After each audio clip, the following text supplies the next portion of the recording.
Hey, what's up guys? So it's Best here. I just got done watching Apple's WWDC keynote this year. This is where they show off all the latest software updates and new products they're going to be releasing. This is kind of our first look at some of those things. And I'm going to be having a separate recap video for everything they talked about at this keynote. That's going to be a way longer video, but this video is just going to be for iOS 7, which is really the star of the show. Now, iOS 7 is going to be getting a brand new look, as you can see from this video right now. It looks totally different, but still familiar as well. Now, they had redesigned all the icons for all the different applications, at least the stock applications that come installed on your iPhone. And also little touches like the dock and the keyboard are going to be a little bit transparent. So now when you're doing certain things, you can actually see what's going on in the background a little bit. It just really adds another level of depth. And also, speaking of depth, iOS 7 will now be motion sensing. So when you are moving your phone, you can see the icons and the wallpaper kind of moving with you and flowing with you. So it's going to have a unique type of feeling with your phone now. We are going to be moving it. Now, I don't know how practical this is going to be, but it did look pretty cool. And it also seems like a lot of aspects of the OS are going to be more connected with each other. Like if you have a red wallpaper or a blue wallpaper, when you go to your lock screen, you're going to see the numbers and the text actually respond to that particular color of your wallpaper, which is a nice effect. And so just from the design aspect of iOS 7, it does seem like Apple achieved their goal of trying to make the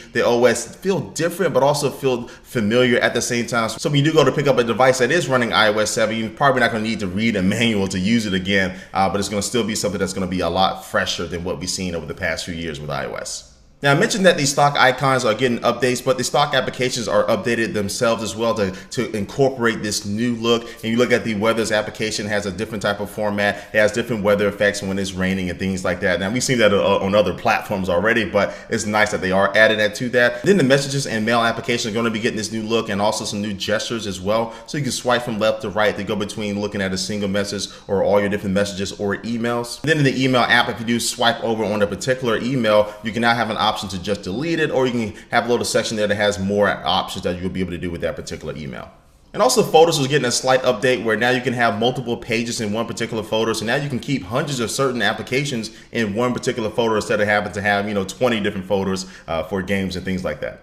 And now the notification center is going to be broken down in 3 different sections. It's going to have an all section, which is going to be for everything, all notifications from your apps and your phone calls that you miss and things like that. Then also I'll have a miss section, which I'm thinking is just going to be for messages and phone calls. And then it also is going to have a today section, which will show you updates for your calendar for just today, or birthdays for your friends, or your stock market updates for today, and that section. Now, you still may notice that the notification center doesn't have any controls to control your brightness or turn Bluetooth on and off that we were thinking was going to be coming to it, but they are adding that to a brand new section of iOS 7 called Control Center. And so no matter what you're doing in iOS 7, you can swipe up from the bottom to access the Control Center, and now you can turn your Wi-Fi or Bluetooth on and off, activate the Do Not Disturb mode, you can adjust your brightness, and you have access to your media controls, and then you also be able to adjust AirPlay and also the new AirDrop mode, which I'm about to talk about right now. Now, AirDrop is kind of Apple's answer to all the different NFC capabilities that you find in devices like the Samsung Galaxy S4, where you can bump to share information and contacts and stuff like that, and pictures and videos.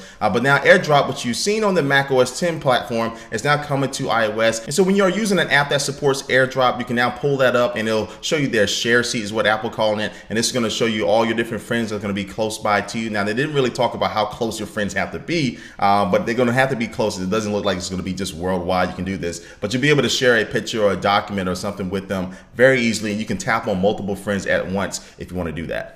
Now, speaking real quick on multitasking, in iOS 7, all apps will be compatible with the multitasking, so every single app can work with it. And also it's going to have intelligent multitasking, where it's going to help you save on battery life, and it's going to be opportunistic for when it's going to be pushing updates to your phone. So it's going to wait for you to wake up your phone while you're using it at full power to go and start doing an update at particular times. And also too, if it's easier in an area that has really bad cell reception, it may not do particular updates in that time, and it'll wait for you to get into a good area, then to go and start doing those updates. And now onto the camera application, which is a little bit simpler. You can now swipe between your different camera modes. So you can swipe between your video mode, then swipe to the left to get to just your regular camera mode. And then you have a crop mode where the image is going to be cropped. And then also you have your panel mode is going to be used for your panoramic pictures. And Apple has also thrown in filters now for when you are taking still pictures. You can add particular filters to your image to kind of spice them up a little bit.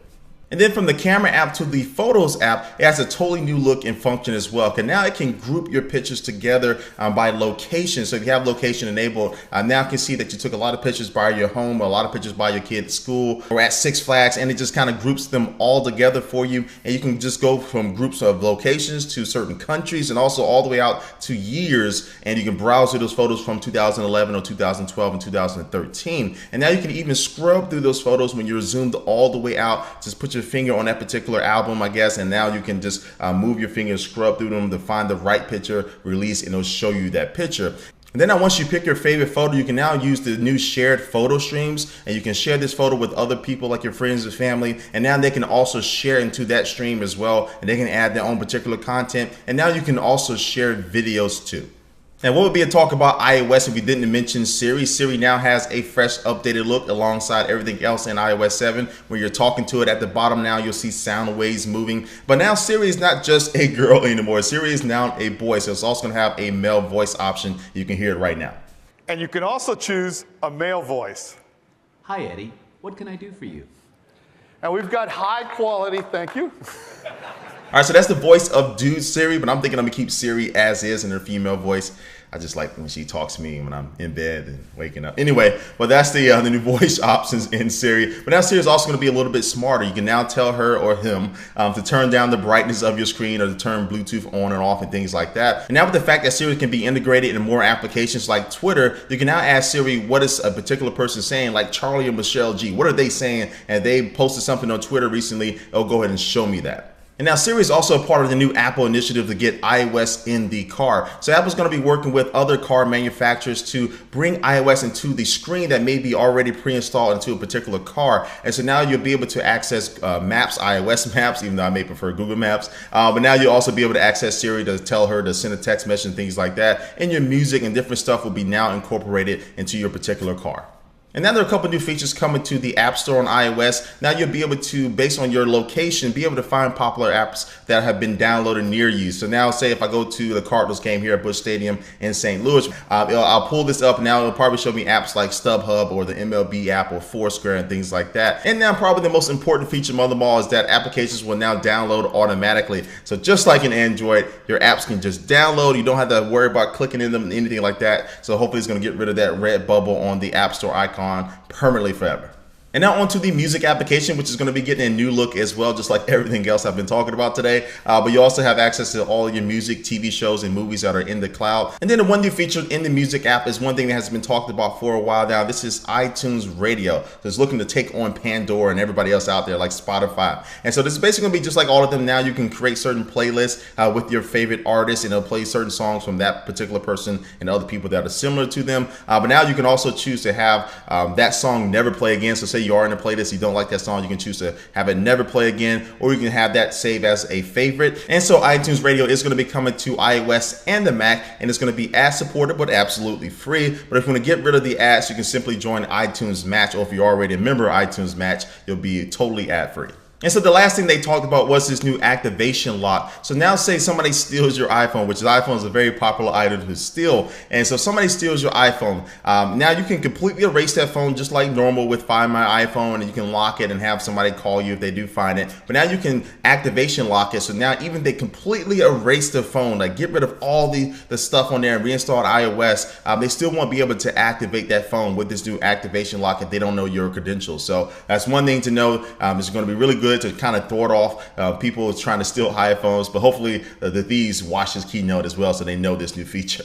And so, of course, these are just the big features that are coming in iOS 7. There's a ton of new features like FaceTime audio-only calls now. It will just be the audio, no video. They'll have notification sync. So now if you get rid of a notification on your iPhone, it'll get rid of that notification on your tablet and also on your Mac as well. We've seen this at another conference recently as well. Then also, too, it'll have phone or messaging or FaceTime blocking. So you'll be able to block a particular person from calling you or just block them from messaging you. So if you have a stalker or something like that, you can now have more features to block them. And so when can you get your hands on iOS 7? Well, you can get it today if you are a developer with Apple or part of their developers program, which costs $100 a year. Now, most people aren't going to do that, so you'll be able to get iOS in the fall. And so just my quick opinion, guys, on iOS 7, it doesn't seem like there's a lot of customization features that a lot of people really wanted with this new platform, but it does look a lot different. It does look fresher, and it has some cool features to it that is going to make it a little bit unique and just make it feel like a brand new phone, but also feel very familiar, which Apple has basically said that's their goal with this new version of iOS 7. So anyway, guys, I'll have my full recap of everything Apple talked about at this WWDC keynote coming up here very soon. Also, I have my hands-on video of iOS 7 when I'm able to get it downloaded onto my phone, so stay tuned for that. Please leave a comment down below what you think about all this new stuff going on with iOS 7. And thanks for watching, guys, and I will catch you later. Peace.